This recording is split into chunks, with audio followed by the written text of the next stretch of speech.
Hey, it's Adam, and living adventurously in 2021. Getting the kayak out for the first time this year. Really looking forward to this. Just wanted to show you the setup. This is a 10'6" kayak, and the old one used to fit in. This one doesn't, so I have to put a string between the latch and the hook on the door on the tailgate to get it in here. But it fits nicely, and I'm going to show you the setup. I do very cost friendly setup to do, really good fishing on this, and I'm gonna drag it out and show it to you. All right, so let's start at the front. I have reflective tape on here if it hangs out of the back of my car so cars can see it. I have a registration number on my hull because I have a trolling motor that I hook up to. Life jacket here.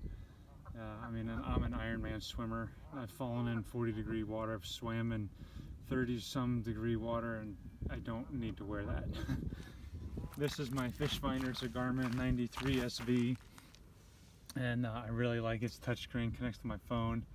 Here I have a Garmin Verb, which I also use on my cycling, but it's really cool because it takes a bunch of measurements and you can throw it on screen. Here's my selfie GoPro. This holds one of my rods when I'm trolling. I have my waterproof JBL Clip 2. I put a neodymium boron magnet, super magnet here, so I can drop stuff and it'll just click to it, so I don't have to worry about it falling over. I just use two of the cheapest shoot paddle they make. Actually, Walmart has some that are nicer than this for cheaper. I never put my feet under here, so this is where I keep my gear. I always have a couple of these so I can mark locations. Even though I have it on here, I like to be able to throw one of those overboard to cast. Got my net if I have a larger fish that I can't do by hand. I always have a rag. This is an old towel. I like to have this on my back. Just keeps it good. I keep this strap tight too, so I'm always leaning forward. You can't use it for tournaments, but I don't really do a lot of kayak tournaments, and I just stuck it on the side of my kayak, and so fish up to 30 inches I can measure.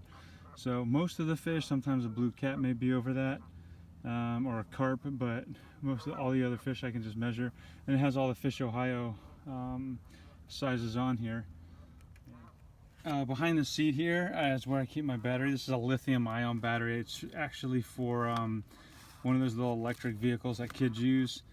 You can charge this thing thousands of times and it'll still work. So I had several lead-acid batteries, and they wear out after even a single season. This one just keeps going, and it's super light. I really like it.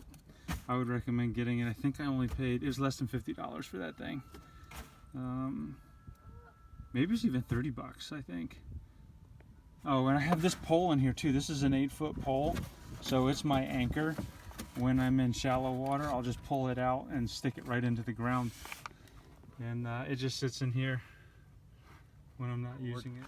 I have my stringer, so if I am fishing for food, so if I want some big bluegills or some saugeye or something, I'll just leave them on the string and throw it overboard. This is a milk crate. I just picked this up at Lowe's, and then I picked up this 3-rod holder, and it just bolted right in. You can see I have cap nuts on the back there. So this kayak can actually hold 6 rods. You can see these two here, the one up front, and then these 3. So sometimes I take 6 out on the boat. This is an anchor and a 1/4-inch poly line. So I rigged an anchor system on the back of the boat. So I tie the line on through this pulley. This is a quick stop knot, so that I can always, the wind blowing this way, I can always face the way I want to cast. And on windy days, or somewhat windy days, I'll throw that on. But when the water's calm like this, I won't use an anchor. It's not worth the hassle. I do have this anchor trolley here on the side, but I used it once and I couldn't get it moved, and it ended up capsizing. The only time I've ever capsized and that was in the 30-something degree water.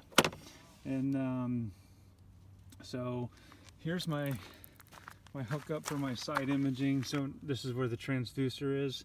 So I keep it on the outside so I don't have to worry about it inside mount. I can see, you know, 200 feet out to the side if I want to. I usually keep it about 50 feet. But yeah, so that's the whole setup.